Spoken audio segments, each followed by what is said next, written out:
Сәлем достар, бүгін сіздермен бірге өте оңай 15 минуттың ішінде дайын болатын пиццалармен бөлісетін боламын.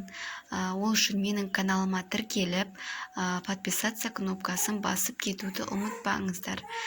Менің каналымды жоғалтып алмас үшін сақтап қойыңыздар. Ең алдымен бізге біраз қасық дрож, менде құрғақ дрож, және де 300 мл су, жарты стакан сұйық май, және де тұз, қант, оны керек болады. Суымызды бірінші құйып аламыз. Су өте жылы болу керек. Суымызға біраз қасық дрожымызды саламыз.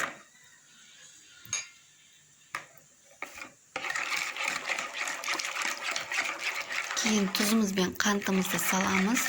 Астына барлық описаниясына қанша салғанын бәрін жазатын боламын. Сол жерден қарап жасасаңыздар болады.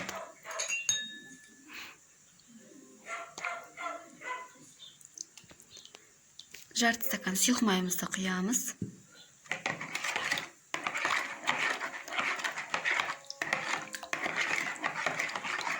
Қамырын жасау өте оңай. Ешқандай бір басқа заттардың қажеті жоқ. Осымен ақ жұмсақ мейрамханадағыдай пицца шығады. Ұнымызды саламыз. Ұнымызды керегінше саласыздар. Қатты болмау керек, жұмсақ қамыр илейміз. Міне біздің қамырымыз иленді. Өте жұмсақ. Енді бұны жарты сағат, 1 сағатқа тындырып қоямыз. Бетін жылы болу үшін тағы да қаптап қойсаңыздар болады. Міне біздің қамырымыз ашып шықты. 1 сағат ішінде.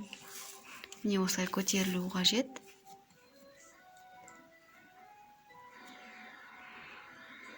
Осылай 3-ке бөліп аламыз бұны. Мінекей біз 3-ке бөліп алдық. Енді сіздерге жайып көрсетейін. Өте жұқа ғып жайсаңыздар. Жұқа ғып міне жайып алдық. Енді біз томатымыз бен майонезіміз араласқан соусымызды қамырымызға жағып шығамыз.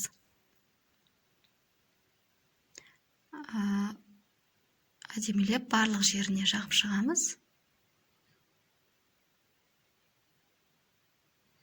Егерде кетчуп болмаған жағдайда үйдегі томат пастасын қолдануға болады.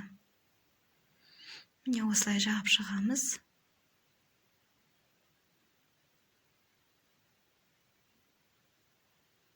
Енді біз бетіне заттарын салып бастаймыз. Ең алдымен помидорымызды, жұқалап туралған помидорымызды саламыз.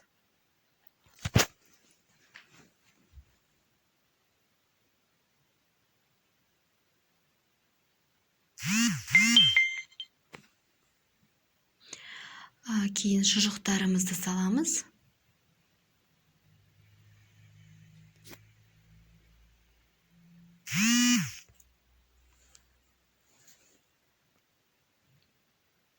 Міндетті түрде осылардың барлығын қою керек емес. Үй жағдайында сізде не бар, соны қолдансаңыз болады. Міндетті түрде бірақ сыр қажет. Мен үйде бар жабдықтармен жасадым. Брынза қостым, өте дәмді болып шықты.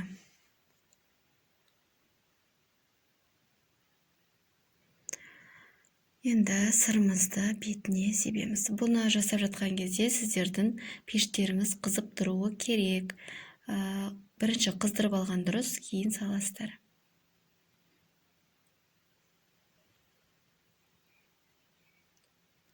Сырымызды жақсылап саламыз. Кез келген сыр бола береді.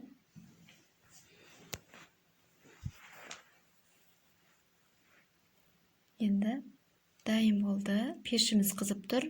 15 минутқа салып аламыз. Мінекей біздің пиццаларымыз дайын болды. Көріп тұрғандарыңыздай өте жұмсақ, наны да өте жұқа болып шықты. Сіздерге де жасап көруге кеңес беремін. Менің видеоларым қызықты болса, менің каналыма тіркеліп қоюды ұмытпаңыздар. Сіздермен болған мен Гүлнаш. Рахмет.